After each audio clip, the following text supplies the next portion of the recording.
dan generasi muda. Di mana pendidikan Pancasila ini sangat penting bagi mahasiswa atau generasi muda karena berbagai alasan. Yang pertama, Pancasila sebagai dasar negara Indonesia mencangkup nilai-nilai yang mendasari kehidupan bermasyarakat, bernegara, serta keadilan sosial, persatuan, kerakyatan, dan keadilan. Selain itu, pendidikan ini membantu mahasiswa dan generasi muda memahami keputusan yang berdampak pada masyarakat dan negara.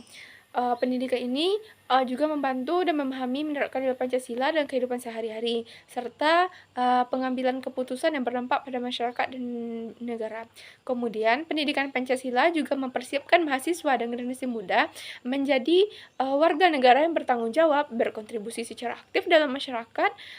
Kemudian, dengan memahami dan menerapkan prinsip-prinsip Pancasila, mereka dapat berkontribusi dalam pembangunan bersama, mempromosikan kesatuan persatuan, serta menjadi agen perubahan positif dalam masyarakat. Kemudian, Pancasila juga menjadi dasar dalam pendidikan formal dan non-formal, baik yang di tingkat pendidikan perguruan tinggi maupun tingkat sekolah dasar. Pendidikan ini membantu mahasiswa dan generasi muda mengembangkan kepribadian yang berlandaskan pada nilai-nilai Pancasila, seperti kepemimpinan, keadilan, dan kesetaraan.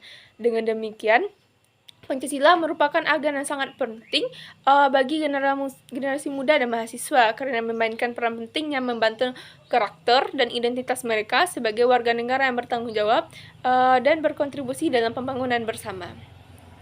Kemudian yang kedua, saya akan membahas tentang pendidikan Pancasila pada prodi akuntansi, yaitu prodi yang saya sedang ampuh. Yaitu Pancasila memainkan peran penting dalam pembentukan karakter, etika profesional, dan pemahaman nilai-nilai dasar negara bagi mahasiswa akuntansi. Pada akhirnya mereka membentuk dalam menjalankan tugas dan tanggung jawab mereka yang lebih efektif dan bertanggung jawab. Kemudian yang ketiga, saya akan membahas tentang relasi antara pendidikan Pancasila dan program studi yang sedang saya ampuh, yaitu akuntansi, di mana yang pertama yaitu ada pemanfaatan nilai Pancasila, di mana Pancasila ini menjadi dasar dalam pendidikan akuntansi dengan 5 nilai. Yang pertama ada kesadaran ketuhanan, kemanusiaan, keindonesiaan, kebersamaan, dan keadilan, yang menjadi hasil akhir dari pendidikan akuntansi di Indonesia. Kemudian yang kedua ada pengembangan etika profesional. Pancasila membantu dalam pengembangan etika profesional akuntan dengan kritik terhadap etika akuntansi yang tidak sejalan dengan ideologi Indonesia. Kemudian yang ketiga adalah pendidikan untuk masa depan, di mana pendidikan akuntansi yang terintegrasi dengan Pancasila diharapkan mempersiapkan akuntan untuk masa depan dengan pembangunan kesadaran yang utuh. Kemudian yang selanjutnya adalah pembebasan dari dominasi maskulinitas, di mana Pancasila diharapkan dapat membantu dan mendobrak reproduksi dominasi maskulinitas dalam pendidikan akuntansi.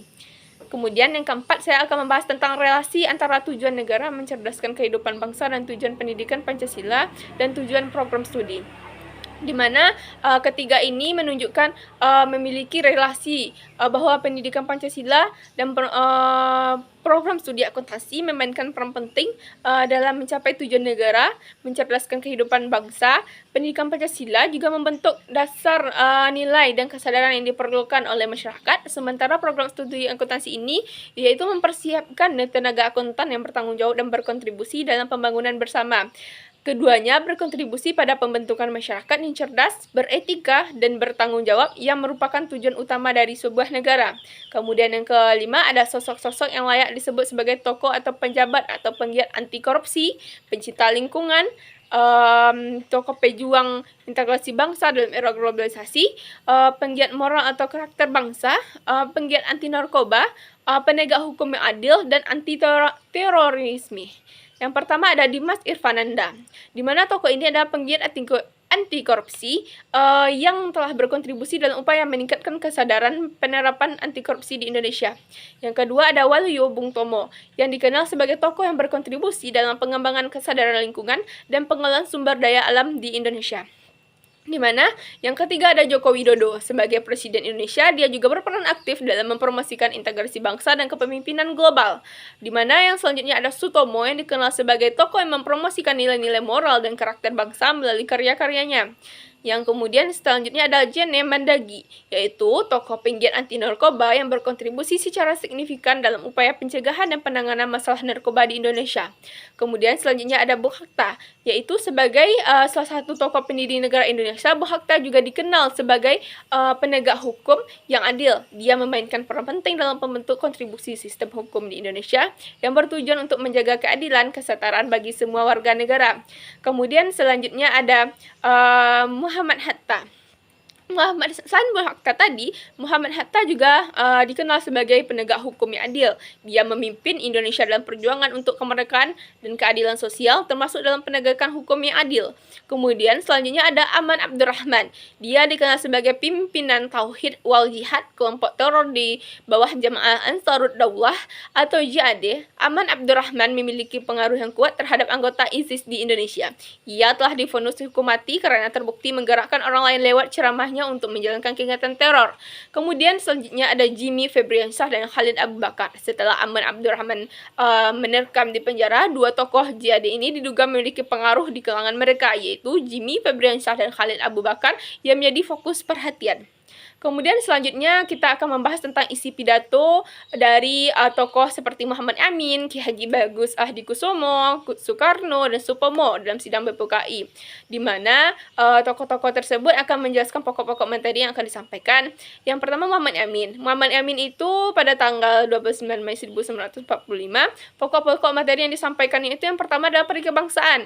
Ia menekankan pentingnya persatuan bangsa dengan mengesampingkan perbedaan suku, agama, adat dan istiadat. Kemudian yang kedua ada peri kemanusiaan. Muhammad Yamin menciptakan perdamaian dunia dan kerjasama antar bangsa. Yang ketiga ada peri kebangsaan.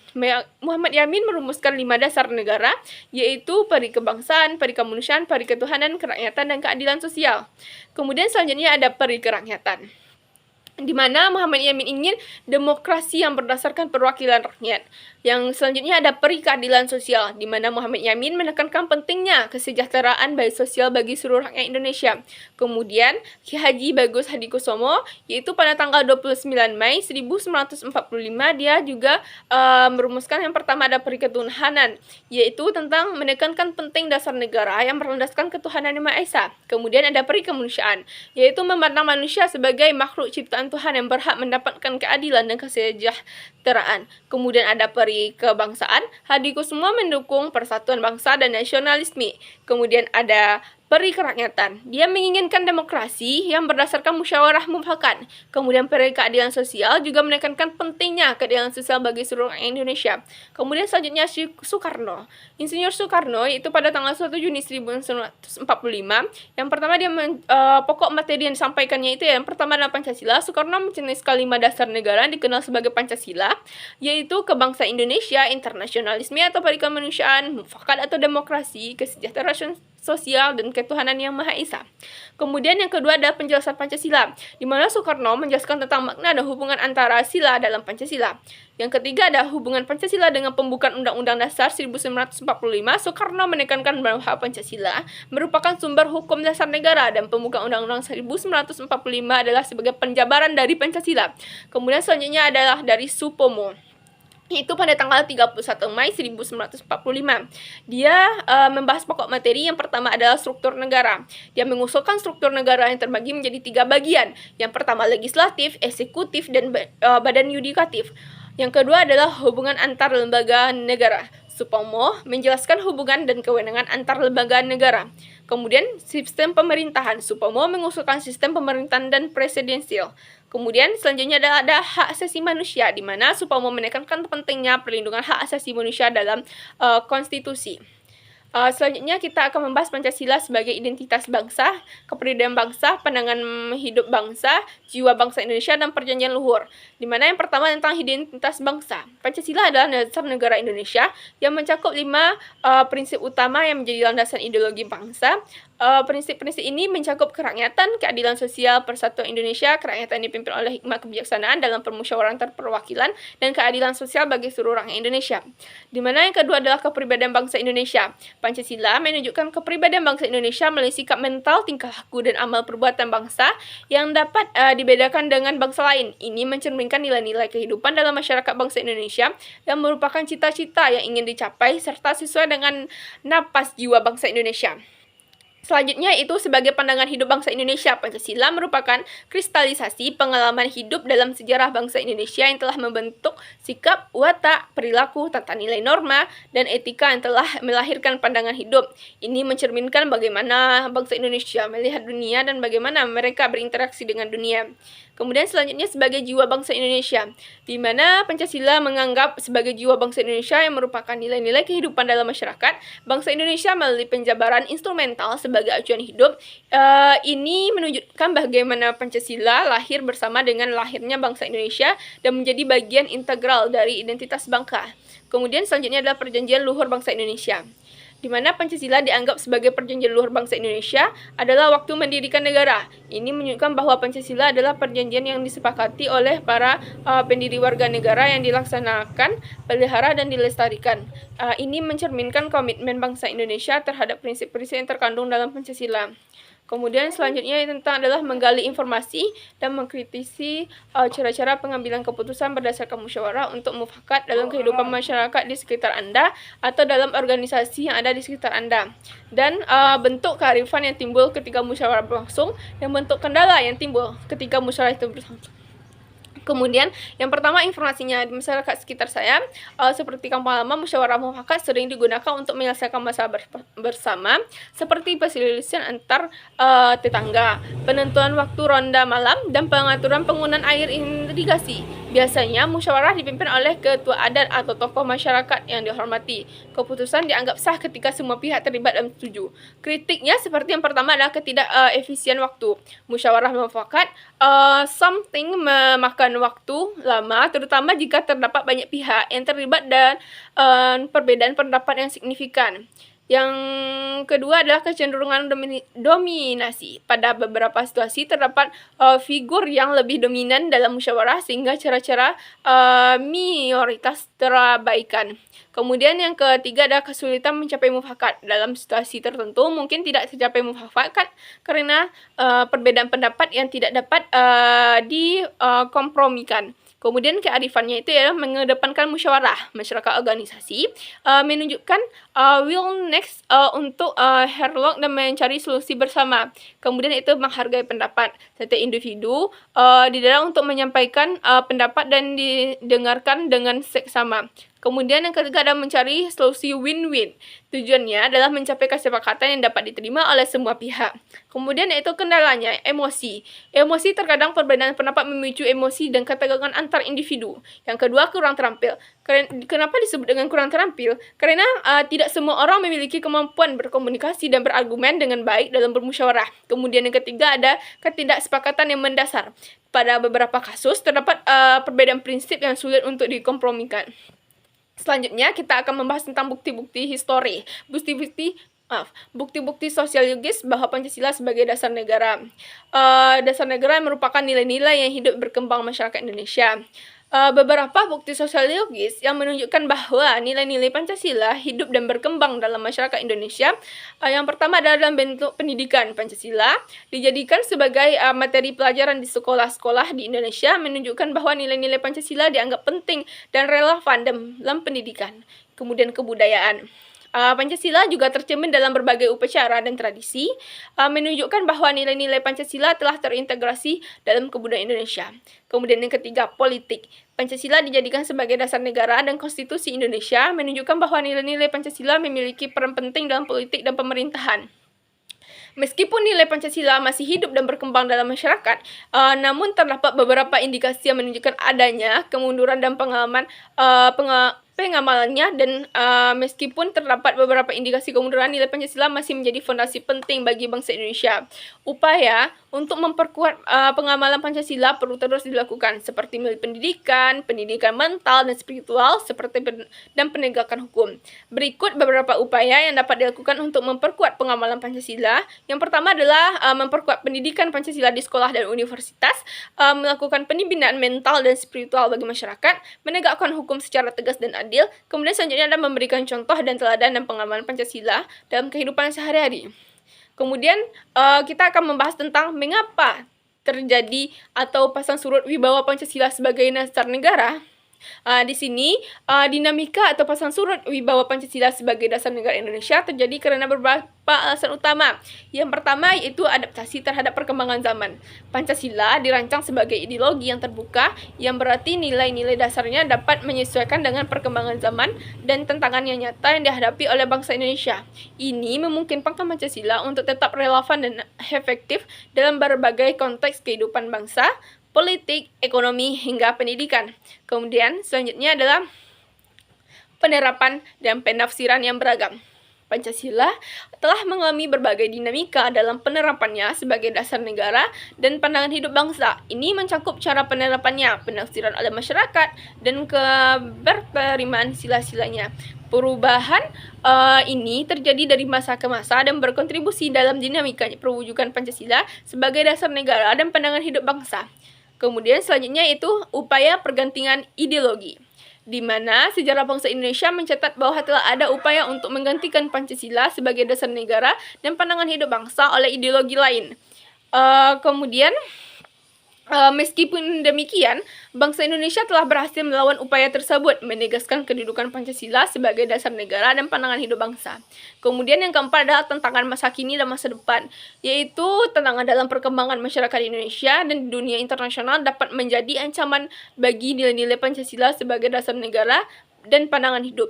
Dinamika yang terjadi terhadap nilai-nilai Pancasila sangatlah beragam, menunjukkan bahwa Pancasila harus terus beradaptasi dan berkembang untuk menjawab tantangan tersebut.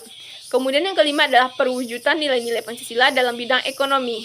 Pancasila juga mempengaruhi pengembangan sistem ekonomi Indonesia yang dijiwai oleh nilai-nilai Pancasila. Ini mencakup asas kekeluargaan, kepemilikan negara atas cabang-cabang produksi penting, dan penggunaan bumi dan air untuk kemakmuran rakyat. Hal ini menunjukkan bagaimana Pancasila dapat diintegrasikan dalam berbagai aspek kehidupan bangsa. Kemudian selanjutnya adalah kedudukan Pancasila sebagai ideologi terbuka. Pancasila dianggap sebagai ideologi terbuka yang berarti nilai-nilai dasarnya tidak berubah, namun pelaksanaannya disesuaikan dengan kebutuhan dan tantangan yang nyata. Ini menegaskan bahwa Pancasila bersifat aktual, dinamis, antisipatif, dan senantiasa mampu menyesuaikan diri dan perkembangan zaman, ilmu pengetahuan teknologi, serta dinamika perkembangan aspirasi masyarakat.